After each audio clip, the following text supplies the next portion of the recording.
दोस्तों, एनवीएन की बातचीत में आपका स्वागत है। आज हम राजनीति की बजाय अर्थव्यवस्था की बात करेंगे। बुनियादी तौर से विश्व बैंक दुनिया भर के देशों को जो है वो इंफ्रास्ट्रक्चर के लिए, सामाजिक कार्यक्रमों के लिए, स्वास्थ्य सेवा के लिए और जलवायु परिवर्तन के लिए धन मुहैया कराता है। ये धनराशि अनुदान नहीं होती बल्कि ऋण होती है और उसे चुकाना होता है। विश्व बैंक के ऋण की सूची में भारत फिलहाल सबसे ऊपर है, क्योंकि उस पर अकेले विश्व बैंक का 39.3 अरब अमेरिकी डॉलर का कर्ज बन गया है। यानी हम इस मामले में विश्व गुरु बन चुके हैं। सवाल यह है कि सरकार और आम जनता पर इसका क्या प्रभाव पड़ता है और अर्थव्यवस्था इस कर्ज से कैसे प्रभावित होती है। ये इस पर बातचीत के लिए, इस पर चर्चा के लिए आज हमारे साथ हैं प्रोफेसर शिवाजी सरकार साहब और श्री विश्वास उदगी साहब। आप दोनों का इस कार्यक्रम में स्वागत है। सबसे पहला सवाल विश्वास उदगी साहब आपसे ये है कि आखिर भारत सरकार ये कर्ज क्यों लेती है और दुनिया की हम तीसरी सबसे बड़ी आर्थिक शक्ति बन गए हैं, इसके बावजूद हमें विश्व बैंक से और दूसरी संस्थाओं से कर्ज लेने की जरूरत क्यों पेश आती है। हम इस मामले में आत्मनिर्भर क्यों नहीं है, उनकी साहब। देखिए, दूसरी जंग खत्म हो गई और यूनो ने कुछ संस्थाओं का निर्माण किया जागतिक स्तर पर। उसमें आईएमएफ है, वर्ल्ड बैंक है, यूनो खुद है। अब ये दुनिया भर के देश इस वर्ल्ड बैंक से कर्जा लेती है, अपने अपने देश के बहुत सारे प्रोजेक्ट्स को मतलब बढ़ाने के लिए लेते हैं और लोगों के हित में वो प्रोजेक्ट है, ये उनको हर सरकार को बताना पड़ता है। लेकिन वर्ल्ड बैंक का कर्जा ये सस्ता होता है या अच्छा होता है, ये जो थ्योरी है ये सरासर गलत है। हाल ही में भारत देश के हर राज्य ने और भारत सरकार ने जो कर्जे लिए हैं वर्ल्ड बैंक से, वो चुकाते चुकाते 25 साल में उनका भुगतान जो इंटरेस्ट का है, इंटरेस्ट का भुगतान हो रहा है, प्रिंसिपल वैसे के वैसे ही है। ये आरटीआई में आंकड़े हमारे सामने हैं। और वर्ल्ड बैंक का कर्जा ये बहुत महंगा होता है। जैसे आपने सही कहा कि सारे प्रोजेक्ट्स के लिए, हम विकास के लिए ये कर्जे लेते हैं, हर सरकार कहती है। लेकिन असल में देखा जाए तो ये सॉवरिन डेट है और भारत सरकार पहले मतलब 14 तक सिर्फ 55 जिसको कहते हैं अरब डॉलर्स, बिलियन डॉलर्स, इतने कर्जा थे। लेकिन आज के तारीख में 215 बिलियन डॉलर्स का कर्जा वर्ल्ड बैंक का और बाकी कुछ संस्थाओं का भारत देश पर, ये सॉवरिन डेट है। और ये सॉवरिन डेट अभी भी हम इंटरेस्ट भी नहीं चुका पा रहे हैं आज की तारीख में। तो ये इसका असर, आपने सवाल पूछा कि हमारा तीसरे नंबर का देश है, तो तीसरे नंबर का देश का मतलब क्या है? आपके जीडीपी के हिसाब से आप चाहे तीसरे नंबर पर हो या चौथे नंबर पर हो, लेकिन ये कर्जे चुकाने के वक्त भारत देश का पर कैपिटा इनकम आपको देखना पड़ेगा। वो हम 118 देशों में बहुत बहुत पीछे हैं। तो हम एक गरीब मुल्कों के देश बराबर आकर खड़े हो गए हैं जहां तक पर कैपिटा इनकम का सवाल है। इतने सारे सॉवरिन डेट लेने के बाद ये पर कैपिटा अगर डेट वर्कआउट किया जाए तो हमको ये सब कर्जा चुकाना पड़ रहा है। या आम भाषा में आपसे बोल रहा हूं मैं, सॉवरिन डेट हो या स्टेट का डेट हो, वो आखिर में जनता चुका रही है। और इसलिए आपका पर कैपिटा इनकम भी लो है और आपका पर कैपिटा डेट जो है वो भी सर के ऊपर बहुत मंडरा रहा है। हम एक गरीब देश की गणना करते हैं, जीडीपी के हिस्सा 142 करोड़ का जीडीपी शायद चौथे नंबर पर हो, लेकिन पर कैपिटा इनकम हम बहुत पीछे पीछे हैं। ये मैं आपके सवालों का ये मैं जवाब देना चाहता हूँ। बहुत सारे मुद्दे हैं, बात करेंगे। शिवाजी सरकार साहब, फिलहाल ये दुनिया एक ग्लोबल विलेज बन गई है और सारे लोग एक दूसरे से बिल्कुल जुड़ गए हैं। तो ऐसे में मैं चाहता हूं कि आप हमारे प्रेक्षकों को बताएं कि एक तरफ जो है वो अमेरिका की अर्थव्यवस्था है, दूसरी तरफ चीन की अर्थव्यवस्था है। तो इन दोनों से अगर हम अपनी तुलना करते हैं कि इनमें कैसे कर्ज का मामला चलता है, कौन कर्ज देता है, कौन कर्ज लेता है और वो लोग इस इश्यू को कैसे हैंडल करते हैं और भारत में जो है वो इसके मुकाबले क्या हो रहा है, इसको आप थोड़ा सा कंपेयर करके बताएं तो समझने में आसानी होगी। देखिए, मुझे लगता है 2008 के बाद से खास करके, हालांकि उसके बाद की बात तो अलग है, जब लेमैन बैंक का शोडाउन हुआ, ग्लोबल मेल्टडाउन हुआ, उसके बाद से हिंदुस्तान जो है बेवजह कम से कम 2008 में हिंदुस्तान को जरूरत नहीं थी इस तरह के काम करने की। पर हिंदुस्तान ने उस वक्त क्या किया, कॉर्पोरेट को इंसेंटिवाइज करने के लिए उन्होंने बैंकों के कर्जे का रास्ता खोल दिया। मैं एक्सटर्नल डेट पे भी आऊंगा। और पहले 2008 से पहले अगर आप देखें, जो डेट का लेवल था सरकार का, वो लगातार बढ़ता चला गया, रुपया गिरता चला गया। 2014 के बाद से सरकार जरूर बदल गई, निजाम बदल गया, पर पॉलिसी नहीं बदली। पॉलिसी वही रही तो पिछली सरकार में थी, कंपनियों का मुनाफा बढ़ाना। और कंपनियों का मुनाफा हमने बढ़ाया कई तरह से। बैंकों से उनको कर्ज दिए। अगर आपको याद हो, 2019-20 तक जो एनपीए था वो वर्ल्ड के सबसे ज्यादा में था। एनपीए जरा समझा 50 दीजिए। लाख हमने करीब 50 लाख करोड़ जो है, जो उधारी हमने दी थी कंपनियों को, जिस पर वो मुनाफा कमा रहे थे, उनकी लॉबिंग की वजह से हमने माफ कर दिया। सरकारें कौन सी थी इससे कोई मतलब नहीं। सरकारें का रंग बदलता है और सरकारों की नीयत नहीं बदलती है। तो सरकारों में ये कंटिन्यूटी जरूर रहती है। और आज उसी दौरान अगर आप देखें, हमने दिल्ली मेट्रो के लिए हमने ये कह के लिया जापान इंटरनेशनल ऑर्गेनाइजेशन से, जाइका से, कि उन्होंने बहुत सस्ते में हमें लोन दिया है 3% पे, और हमें मेट्रो बनानी है। और आज सरकार आकर अब कह रही है कि हमें मेट्रो में, हालांकि मेट्रो की आमदनी रोज बढ़ रही है, चाहे दिल्ली की हो चाहे कहीं की हो, मेट्रो में घाटा हो रहा है। क्यों घाटा हो रहा है? क्योंकि हम डेट रिपेयर करने के लिए हमें जो पैसे चाहिए वो नहीं है। तो हिंदुस्तान के साथ समस्या यही है, हम पर्सपेक्टिव में नहीं सोचते, हमें दूरंदाशी नहीं है। और इसलिए जो है हम सोचते हैं, हम चारवाक, हमारा ही फिलोसॉफी रहा है, तो हम चारवाक से भी काफी लगता है काफी प्रभावित है। सरकारें तो हैं, कम से कम जनता भले ही ना हो। जनता में तभी भी है कि किसी तरह 20% जो है सेविंग्स करो, तो सरकारों में ये बात नहीं रही। और इसकी वजह से जो है हमारा सरकार की आमदनी है और सरकार का जो आउटफ्लो हो रहा है वो बहुत गलत ढंग से हो रहा है। हमने इस पॉलिसी को सुधारने की कोशिश नहीं की। और खास करके पहले इन चीजों पर प्लानिंग कमीशन बात करती थी, प्लानिंग कमीशन वार्निंग्स इशू करती थी, प्लानिंग कमीशन जनता को भी बताती थी।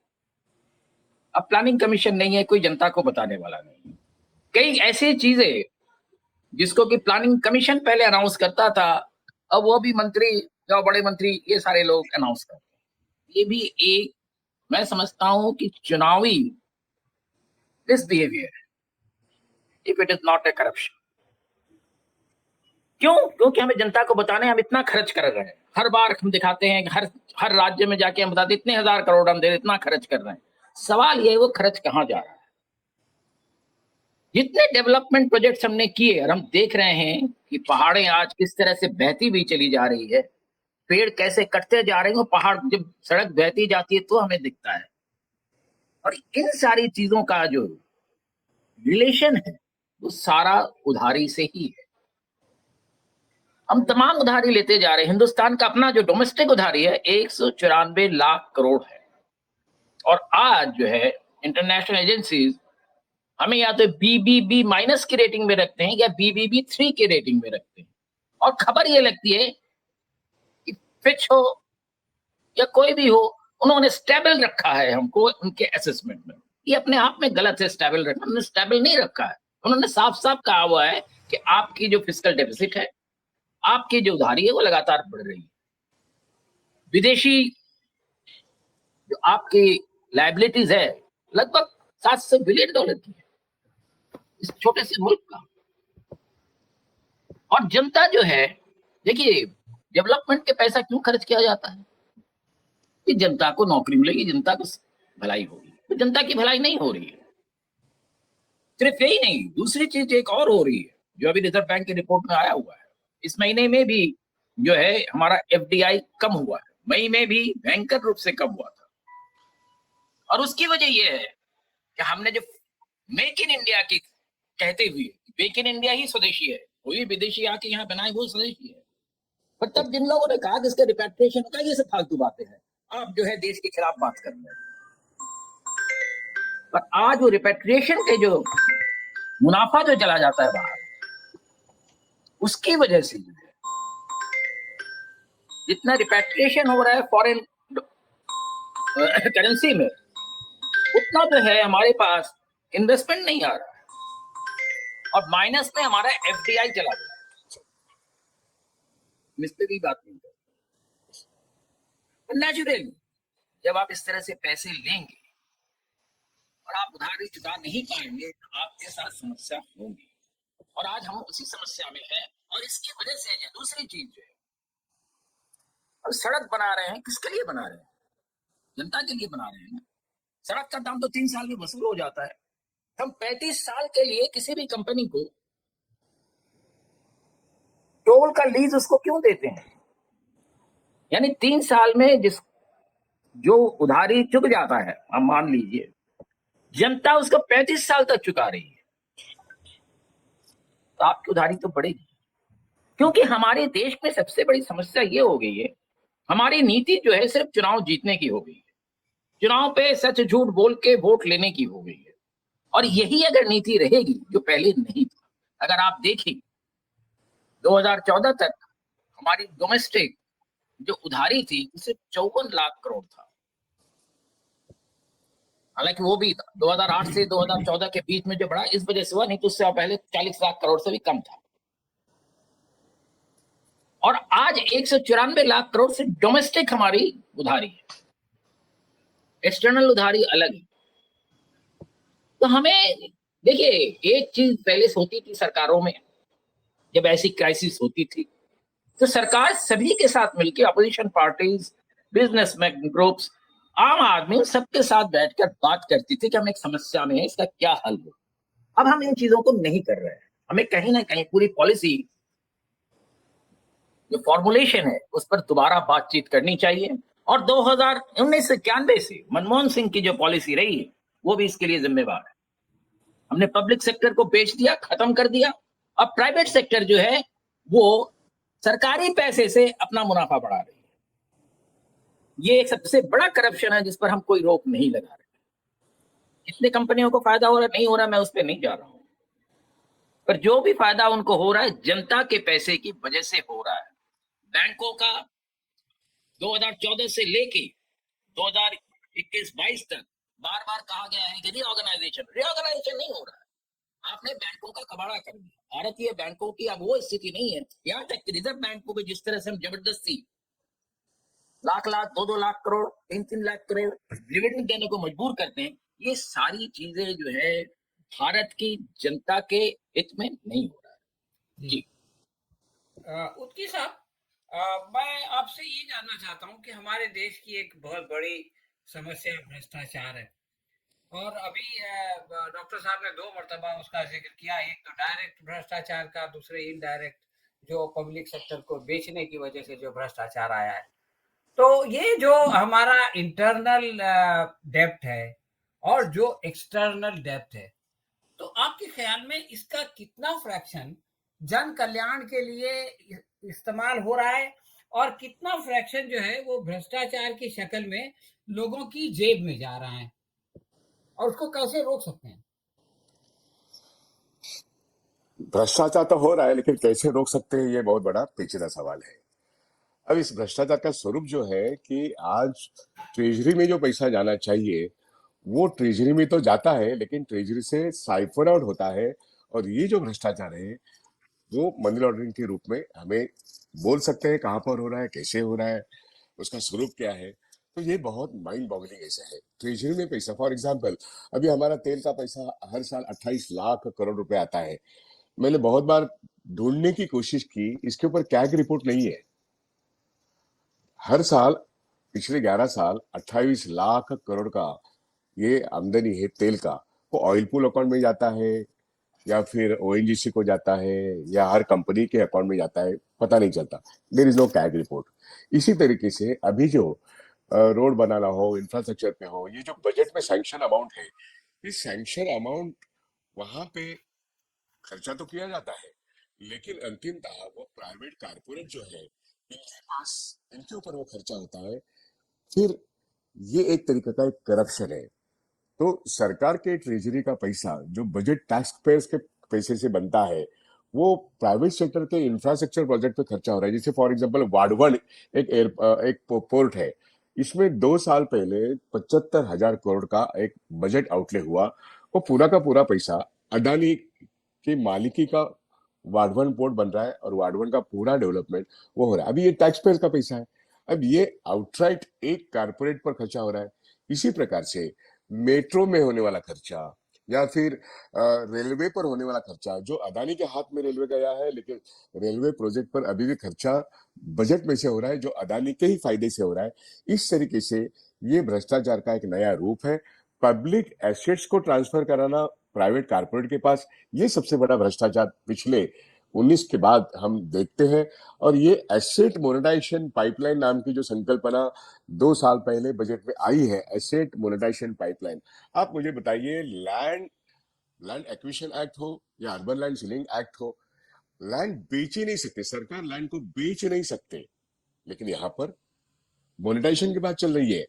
चाहे वो अर्बन लैंड हो, घर के बारे में हो, या फिर फैक्ट्री को लीज पे दिया जाता हो, तो ये सारी जो लैंड है, ये हमारे से निकल रही है। पिछले 6 साल में जितने भी कानून हुए, ये भ्रष्टाचार का एक नया रूप है। और इसलिए टैक्स पेयर का पैसा बजट के माध्यम से ट्रेजरी में तो जाता है, लेकिन इंफ्रास्ट्रक्चर पर, विकास के नाम पर होने वाला पैसा, वो यहाँ पर खर्चा हो रहा। ये जो खुली आंखें रखकर, दिमाग चलाकर बजट को देखते हैं और उसका अर्थ लगाते हैं, उनको पता चलता है कि ये भ्रष्टाचार का नया रूप केंद्र सरकार की पॉलिसी में है। वो स्ट्रक्चर्ड पॉलिसी है और वो स्ट्रक्चर्ड करप्शन है। बजट में पास हुआ तो सब कुछ पास हुआ, तो ये स्ट्रक्चर्ड करप्शन बजट में ही है, ये मेरा कहना है। दूसरी बात मैं ये कहना चाहता हूं, आपने पूछा कि वर्ल्ड बैंक के लोन है। अब 100 रुपए अगर गवर्नमेंट ऑफ इंडिया का बजट में इनकम है, तो उसमें से एक इंटरेस्ट पेमेंट जो है, वर्ल्ड बैंक के जो जितने सारे लोन है, सॉवरिन डेट जो है, उसका जो इंटरेस्ट पेमेंट है, तो 38 रुपया वो इंटरेस्ट पेमेंट के लिए जाता है। 100 में से 38 रुपया हर महीने में जब इंटरेस्ट पेमेंट पे जाता है, तो विकास पर खर्चा करने के लिए, प्रोजेक्ट पर खर्चा करने के लिए, गवर्नमेंट के प्रोजेक्ट कितने रुपए बचते हैं, ये सारा सवाल है।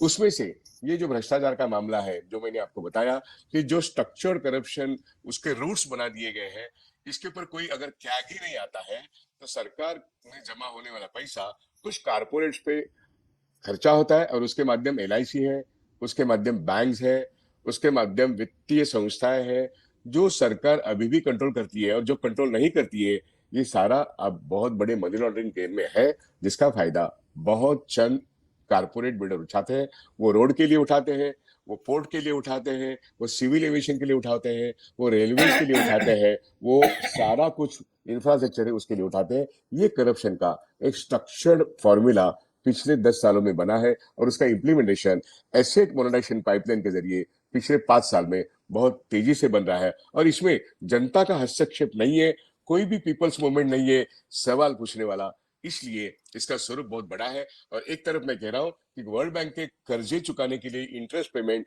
बहुत बड़ा जो है, इसके लिए 100 में से 38 रुपया जाता है। बाकी का खर्चा लोग जीडीपी में हिस्सा करते हैं, उनका पर कैपिटा इनकम बहुत कम है, चाहे वो बम्बई में रहे या फिर किसी देहात में रहे, उनका पर कैपिटा इनकम शहरी और गरीब बहुत कम है। और ऐसे वक्त भ्रष्टाचार के जरिए बहुत बड़ा पैसा, हमारा पैसा साइफन आउट हो रहा है। ये आज का एक रूप है। शिवाजी सरकार साहब, आपने पिछले जवाब में देश की प्रभुसत्ता यानी सवर्निटी का जिक्र किया था। हम एक सोवरीन देश हैं। तो अगर इस तरह से, इसी रेट से, जैसा कि बताया गया कि पिछले महीने भी जो है वो जो रिपोर्ट आई है उसमें अच्छा खासा जो है वो कर्ज बढ़ गया, 1.5% बढ़ गया एक महीने में। तो अगर ये इसी रेट से बढ़ता रहे तो हमारा जो पॉलिटिकल सोवर्निटी है, हमारी अपनी राय, हमारी अपनी पॉलिसीज का इंटरनेशनल फोरम में जो असर्शन का मामला है, उसको ये किस तरह से प्रभावित करेगा? देखिए, विश्वास जी इसके जवाब दे चुके हैं। हमारी जो सॉवरेंटी है, जो पहले हिंदुस्तान में कम से कम ये सीधे सीधे नहीं होता, 2008 से पहले तो होता ही नहीं था। पर ये मैं नहीं कहूंगा कि बिल्कुल नहीं होता था। 1991 के बाद से ये जो आप कह रहे हैं शरण, ये होने लगा है। तो 2008 के जो मनमोहन सिंह की जो पॉलिसीज हैं, वो भारत के लिए किसी भी तरह से सही नहीं रही है। चाहे WTO के मामले में हो, चाहे इन्वेस्टमेंट के मामले में हो, और चाहे पब्लिक सेक्टर को बंद करके प्राइवेट सेक्टर को बढ़ावा देने का। मेरा कहना दूसरा है, मुझे प्राइवेट सेक्टर से कोई एतराज नहीं है, पर प्राइवेट सेक्टर पब्लिक सेक्टर के स्टैंडर्ड्स को मेंटेन करते हुए क्यों नहीं कंपीट कर सकते हैं? भारत सरकार को ये क्यों नहीं किया? भारत सरकार ने यहां गलती की। पर सरकारें कोई भी हो, मुझे इससे कोई मतलब नहीं, रंग कोई भी हो सकता है, पर सरकारों ने हर काम ये किया कि हम कुछ ना कुछ कॉर्पोरेट के हित में ही काम करते रहे, उनके फायदे के लिए काम किया, मुल्क के फायदे के लिए काम नहीं किया। और इसलिए आज आप एक चीज आपको समझना पड़ेगा, इसका जो एक पॉलिटिकल फिनोमेनन है, वो पॉलिटिकल फिनोमेनन है कि हर बात में गांधी को गाली देते, कि गांधी ने जो है, जो सच की बात की वो झूठ था, क्योंकि गांधी का सच जो है हिंदुस्तान की राजनीति को हर वक्त सालता रहा है। आज ही नहीं, 50 के दशक में भी सालता रहा। मुंड्रा कांड जो हुआ था, अकेला एक सबसे बड़ा कांड हुआ था 1950 से लेके 1984 तक, जब तक बोफोर्स नहीं हुआ था। बोफोर्स भी गड़बड़ था, कुछ चीजें छोड़ दीजिए उसको। वो सिर्फ कितना था, 5 लाख करोड़ का था, पर उसको लेके जो हंगामा हुआ, उसके बाद से फिर उस तरह की चीजें रिपीट कम से कम सामने नहीं आई। तो हम जो है, ये पॉलिटिकल मॉरल स्टैंडर्ड्स हैं, उसको हम लगातार डाइल्यूट करते जा रहे हैं। और गांधी जो है, उसके लिए सबसे बड़ा समस्या है, उस कॉर्पोरेट के लिए समस्या है, और ऐसे सारे पॉलिटिशियंस के लिए समस्या है जो कि गांधी के रास्ते पे चलकर मुल्क को आगे नहीं बढ़ाना। क्योंकि गांधी का कहना था, आप खर्चे कम कीजिए और जो कीजिए जनता के हित में कीजिए। आज फिच का रिपोर्ट आ रहा है, फिच एक इंटरनेशनल रेटिंग एजेंसी है, कि हिंदुस्तान का जो सरकारी डेट है, वो जीडीपी के हिसाब से 2025 में 81% हो गया है। यानी जीडीपी का 81% जो है वो सरकार का उधारी है। और वो कह रहे हैं कि ये जो आप एक्सीड करते चले जा रहे हैं, ये इस पर हमें BBB माइनस रेटिंग रखना भी आपके लिए मुश्किल हो रहा है। ये ऑफिशियल स्टेटमेंट है फिच का, पर इसको हमें सरकार नहीं बताती। ये भी सरकार जो ये चीज नहीं बताती है हमें, RBI भी इसको हमें नहीं बता रही है, ये भी कहीं ना कहीं एक करप्शन है, जनता को मिस इन्फॉर्म। एक्सटर्नल डेट कितना बड़ा है? $747 बिलियन हो चुका है। एक्सटर्नल डेट जो है 2000 मार्च 2025 तक, उससे पहले का मतलब लगातार जो बढ़ता रहा है, 10 से 19% बढ़ गया है। 20% हमारा जीडीपी का ये भी हाउस होल्ड डेट पे बढ़ता जा रहा है। ये भी इंटरेस्टिंग चीज है। हाउस होल्ड इनकम कम हो रहा है, नौकरियां लोगों के पास है नहीं, पर हाउस होल्ड डेट बढ़ रहा है, फिस्कल डेफिसिट बढ़ रहा है, डेट बर्डन बढ़ रहा है। उसका नतीजा क्या हो रहा है? नतीजा ये हो रहा है कि हम शिक्षा पर, एजुकेशन पर, हेल्थ पर और इस तरह की जो वेलफेयर के चीजें हैं, उस पर हम खर्च नहीं करते। हमारी कोशिश ये है, हमने सारी कट दिया। देखिए, हमने सारी यूनिवर्सिटीज के ग्रांट्स कम कर दिए, और हम यूनिवर्सिटी से कह रहे हैं कि आप अपना पैसा खुद उठाइए, अपने इंतजाम खुद कीजिए। कहां से करेंगे? आप भी उधार लेंगे, कई यूनिवर्सिटीज ले रही। दूसरा, इसका एक दूसरा पहलू है। दूसरा पहलू यह है कि जो प्राइवेट यूनिवर्सिटीज हैं, उनका बिजनेस फले फूले और उसके जरिए भी प्राइवेट बिजनेसेस को फायदा हो, इसलिए भी। और इसके साथ एक चीज और है, सरकारी विश्वविद्यालयों में एक चीज और पढ़ाई जाती है, जो पढ़ाई नहीं जाती पर उनके माहौल में बताती है, कि आप समाज में क्या हो रहा है उस पर पैनी नजर रखिए और उसको बताइए, डिस्कस कीजिए, डिबेट कीजिए। प्राइवेट यूनिवर्सिटीज में ये छूट नहीं है। तो आप माइंड जो है उसको भी कंट्रोल कर रहे हैं। ये भी हिंदुस्तान के आज नहीं तो 5 साल बाद आज से ज्यादा बहुत खतरनाक साबित होने वाला है। हम इसको भी नहीं रोक रहे। ये इकोनॉमिक्स जो है, इससे पॉलिटिक्स जो है वो बहुत ज्यादा जो है पॉलिटिक्स इकोनॉमिक्स को बर्बाद कर रही है, और हिंदुस्तान की जनता उस पर आवाज नहीं उठा रही है। हिंदुस्तान की जनता को जानबूझकर गरीब रखा जा रहा है और उसको चुनाव से पहले 5,000 10,000 रुपए दे के उसके वोट खरीदे जा रहे हैं। हम इस पे भी बात नहीं कर रहे। सीएजी के इंस्टीट्यूशंस जो है उसको हमने लगभग बर्बाद कर दिया। वो पहले स्लो मोटो कई स्टडीज करती थी और अच्छे रिपोर्ट्स लेके आती थी, वो हमने खत्म कर दी। और इसकी शुरुआत आप कह सकते हैं 2012 में हुआ था, जो विनोद राय ने किया था। उन्होंने जो स्पेक्ट्रम के मामले में जो रिपोर्ट दी थी वो सरासर गलत थी, झूठ थी। तो वहां से जो सीएजी के इंस्टीट्यूशंस का चरण शुरू हुआ। आज हम इस लेवल पर आ गए हैं कि हम जो भी गलतियां कर रहे हैं उसके बारे में बात नहीं करते। अगर बात करते हैं तो आपको कहा जाएगा कि आप सरकार के खिलाफ बात कर रहे हैं, जबकि हम सरकार के हित में बात करते हैं। कोई भी अगर आप कॉन्स्टिट्यूशन उठा के देख ले, उसमें कहा गया है डायरेक्टली इनडायरेक्टली कि सरकार पर एक रोक लगनी चाहिए, कॉन्स्टिट्यूशनल रोक लगना चाहिए। जीएजी का इंस्टीट्यूशन भी उसी लिए है, आरबीआई का काम भी वही है। पर सारी चीजों का जिस तरह से हम घालमेल करते जा रहे हैं, ये देश के लिए बिल्कुल भी अच्छा नहीं है। और सिर्फ देश चुनाव के लिए नहीं होता है, चुनाव के बाद जो एडमिनिस्ट्रेशन है वो हम नहीं कर रहे हैं। ये हमें सोचने की जरूरत है। और सड़कें बनाना तुरंत बंद करना चाहिए, डेवलपमेंट प्रोजेक्ट सारे बंद कर देना चाहिए कम से कम 3 साल के लिए, क्योंकि डेवलपमेंट प्रोजेक्ट्स के नाम पे हम सरकारी पैसा लुटा रहे हैं, उससे जनता का भला नहीं कर रहे हैं। ये कई चीजें ऐसी है जिसको पॉलिसी लेवल डिस्कशन की जरूरत है, खुलकर डिस्कशन की जरूरत है, जैसे अभी हम यहाँ कर रहे हैं। तब जाकर हम जो चीज चाह रहे हैं वो हमें मिलेगा। उनकी साहब, हमारा समय खत्म हो रहा है, लेकिन आखिरी प्रश्न पूछना जरूरी है, जिसके बारे में अभी प्रोफेसर साहब ने इशारा किया। जी देखिए, एक ज़माना था कि हमारे प्रधानमंत्री जो है वो रेवड़ी बाँटना करके जो है वो इसका तिरस्कार किया करते थे, केजरीवाल का तिरस्कार किया करते थे। बेंगलुरु में उन्होंने कहा था इस तरह देश प्रगति नहीं करता। इवन शिवाजी पार्क में उन्होंने लोकसभा चुनाव के वक़्त आके कहा था कि इस तरह पैसे बाँटने से देश जो है वो तरक्की नहीं कर सकता। ये सब बातें और रिकॉर्ड है, वीडियोज़ है। लेकिन अभी हम बिहार में ये देख रहे हैं कि प्रधानमंत्री जाते हैं और वो जो है वो बटन दबा के लाखों करोड़ रुपया लोगों के डायरेक्ट बैंक ट्रांसफर करके आ जाते हैं, और उसके बाद फिर मुख्यमंत्री को लगता है कि बात नहीं बनी, तो वो भी अभी पिछले 2-3 दिन पहले जो है वो करोड़ों रुपए लोगों के बैंकों में ट्रांसफर करके जो है वो लोगों के ऊपर अपना एहसान जता रहे हैं, लोगों को जो है वो लाभार्थी बना रहे हैं, ताकि अभी जब चुनाव का घोषणा हो तो जो है वो उससे उनका फायदा मिले।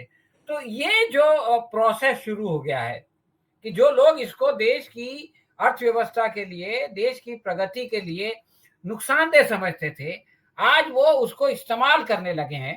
तो आपकी इस बारे में क्या राय है? क्या ये वाकई नुकसानदेह है, या जनता को कम से कम कुछ तो मिल रहा है? कुछ लोग ऐसा भी सोचते हैं। तो एक अर्थशास्त्री के तौर पे आपकी क्या राय है? देखिए, ये रेवड़ी शब्द जो है, पता नहीं कोई खाने की चीज है, गुजरात में उसको रेवड़ी कहते हैं। ठंड के दिनों में खाते हैं वो। लेकिन रेवड़ी बांटना, ये जो शब्द प्राइम मिनिस्टर ने किया है, उसका एक पॉलिटिकल मीनिंग इतना ही है कि ये जो इनकी जो पार्टी है, ये सब्सिडीज को बहुत पहले से नेहरू जी की फिलॉसफी को अपोज करते थे, जो जनता के हित में प्लानिंग कमीशन के जरिए, जो पंचवार्षिक प्लानिंग कमीशन में जो बजट में से आया हुआ पैसा on priority, reserve bank of India 40% agriculture loan देता है, ये एक तरीके से सब्सिडी है। एग्रीकल्चर डिपार्टमेंट जो है, प्लानिंग कमीशन है, वो ऑन प्रायोरिटी कोऑपरेटिव के लिए, खेती के लिए, हमारे फूड कॉर्पोरेशन ऑफ इंडिया में धान उसका स्टोरेज बढ़े, इसलिए खेती व्यवस्था को बढ़ावा देने के लिए एक सब्सिडाइज बजट होता था। वैसे देखा जाए तो डिफेंस के लिए हम 30% हम बजट में से प्रोविजन करते हैं। क्या ये जरूरी है कि नहीं? जरूरी है, क्योंकि हमारा डिफेंस में 100 में से 30-35 रुपए जाता है, क्योंकि हमारे देश की संरक्षण व्यवस्था मजबूत हो। उसको भी अगर रेवड़ी कहने लगे ये लोग, क्योंकि खेती हो, डिफेंस हो, या फिर हमारे छोटे उद्योग हो, उनको बढ़ावा देने के लिए बजट में से पैसा खर्च करके उसको सब्सिडी देना, ये बहुत जरूरी चीजें हैं। मिक्स इकोनॉमी का हमने अवलंबन करने के बाद ये जितना भी हमने सब्सिडाइज किया, चाहे SC ST, हमारे जो जनजातीय है, एंटी, इनके लिए जो खर्चा होता है इसको ये रेवड़ी कहते हैं। ये रेवड़ी शब्द ये अपमानजनक है। लेकिन आपने दूसरी जो बात बताई, बिहार में उन्होंने 10,000 रुपए दिया। अरे भाई, महाराष्ट्र में उन्होंने बहनों के नाम पर 2100 1500 रुपए बांटे, और वो तो इलेक्शन में ब्राइबिंग था।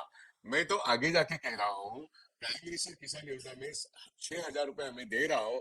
ये जो कहते हैं प्राइम मिनिस्टर, वो बैंकों में एक चेक देता है सेंट्रल गवर्नमेंट, और 6,000 खाते में जाते हैं। मैं आगे जाके कहता हूँ, इसका टैग रिपोर्ट नहीं है, ऑडिट भी नहीं है। ये 6,000 रुपए मान लो 20 लाख लोगों के खाते में गए, इसमें से 5 लाख लोग शायद जेन्युइन हो, 15 लाख लोग ये डमी है। जैसे ज्ञानेश कुमार ने बोगस लिस्टें तैयार की बिहार में एसआर के लिए, वैसे ये बोगस लिस्टें इनके प्राइम मिनिस्टर किसान योजना हो या बहना हो, ये बोगस आदमी कहाँ पे है? बोगस बहना, बोगस किसान, इनकी लिस्ट है। ये बीजेपी आरएसएस साजिश करके बोगस लिस्टें बना के पब्लिक का पैसा, बजट का पैसा साइफर आउट करने का एक बहुत बड़ा तरीका है। इसीलिए तो पीएम केयर फंड बना, जो निजी फंड है। तो ये इलेक्शन के वक्त लोगों को सरकार के पैसे से ब्राइबिंग करते हैं। ये सबसे बड़ी गंदी चीज, रेवड़ी के नाम से बोलने वाले लोग पब्लिक के पैसे से ब्राइबिंग करते हैं इलेक्शन जीतने के लिए। ये मेरा मुद्दा है, ध्यान से सुनिए। ये अभी बिहार में 10,000 उन्होंने दिए या देने का वादा किया, वैसे वो कहते हैं मैं साल में 3 बार किसान योजना में पैसा देता हूं, और इलेक्शन आते आते वो डिक्लेयर करते हैं नजदीक इलेक्शन आएगा तो और एक हफ्ता देंगे। ये ब्राइबिंग है। कुछ लोगों के खाते में पैसा आएगा, आगे का जाके मैं बोल रहा हूँ आधे से ज्यादा लोगों के पास खाते में पैसा नहीं आएगा। वो कहाँ पे साइफन आउट होता है, इसके बारे में इन्वेस्टिगेशन होना जरूरी है। मैं कहता हूँ महाराष्ट्र में बहनों के बारे में जैसा हमें पता चला कि बोगस लिस्टें बनी है, बोगस, अभी उसकी रिकवरी की बात भी कर रहे हैं। इसका मतलब उन्होंने ये मान भी लिया है। कहने का मेरा मतलब, सरकार के खजीने से इलेक्शन जीतने के लिए सम सेक्शंस ऑफ द पीपल जो मैटर करता है, बिहार में अगर महिला मैटर करती है तो नीतीश कुमार, उनको महिलाओं के वोट ज्यादा मिलते हैं तो उनको महिलाओं के खाते में डालेंगे, किसान के खाते में डालेंगे। 10,000 किसको दिए वो उन्हीं को मालूम है। ये वोट खींचने के लिए करते हैं, जिसके बारे में वो खुद रेवड़ी रेवड़ी रेवड़ी करके चिल्लाते थे। ये एक ही मुंह से सारी बातें करने वाले लोग हैं, जिनके भी शताब्दी हो रही है। ये आरएसएस और बीजेपी हर बार झूठ को सच, सच को झूठ करते एक बहुत बड़ा स्कैंडल चलाने वाला एक सरकार है, और इसलिए बिहार के इलेक्शन के वक्त ये इस तरीके की बातें करते हैं। असल में आपका और मेरा टैक्स पेयर का पैसा वहां पे वो रेवड़ी के हिसाब से नहीं, वो करप्शन के हिसाब से वोट खींचने के लिए बात करें। मैं यहीं पे समाप्त करता हूं। इनका पूरा सिस्टम जो है, पब्लिक सेक्टर का पैसा, बजट का पैसा, टैक्स पेयर का पैसा अपने हाथ में लेके फिर उसको साइफर आउट करने के 1000 तरीके ढूंढने वाले लोग हैं। ये एक बहुत गंदी और भ्रष्टाचारी सरकार है। इलेक्शन जीतने के लिए 24 घंटे काम करती है। हाँ तो दोस्तों, आज हम लोगों ने एक गंभीर विषय पे बातचीत की। आमतौर से लोग इस पर जो है वो बातचीत नहीं करते, चर्चा नहीं होती, बल्कि जो पॉपकॉर्न टाइप के इशू होते हैं, इसने उसको मार दिया, उसने उसको ये बोल दिया, उसने उसको गाली दे दी, उसने उसको जो है वो डांट दिया, उसने उस पर इल्ज़ाम लगा दिया, उसी में जो है वो ज़्यादातर हमारा समय जाता है।